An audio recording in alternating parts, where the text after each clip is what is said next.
হাঁটি হাঁটি পা পা খুকি হাঁটে দেখে যা। আজ মাসিমণির সাথে পিপাই পাখি ঘুরতে গিয়েছিল। এই জায়গাটা ক্যানিংয়ের অফসাইড ক্যাফে। এখানকার পরিবেশটা এত সুন্দর সাজানো। সন্ধেবেলায় এখানে কফি খেতে গেলে মন ভালো হয়ে যায়। আমাদের কফির অর্ডার চলে এসেছে। প্রীতম এখানে কফি খাচ্ছে। বুলটিদিরটাও চলে এসেছে। খেয়ে বলল খুব সুন্দর হয়েছে। আর এদিকে দিদি আর পিপাই মেনু কার্ড দেখতে ব্যস্ত। আমি একটু এদিক ওদিক ঘুরছিলাম। এদিকে পিপাই খুব দুষ্টুমি করছিল। আমাদের অর্ডার চলে এসেছিল চাউমিন আর পিৎজা।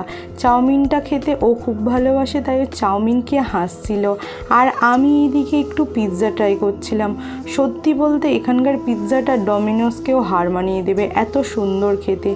খাওয়া দাওয়া করে সন্ধ্যেটা খুব ভালো কেটেছে। আর এখানে দেখতেই পাচ্ছেন পিপাই পাখি কি সুন্দর আনন্দ করছে। আমরা ভাই বোনেরা এরকম মাঝে মাঝে ঘুরতে বেরোই। কেমন লাগলো ভিডিওটা কমেন্টে জানাবেন। এখন টাটা।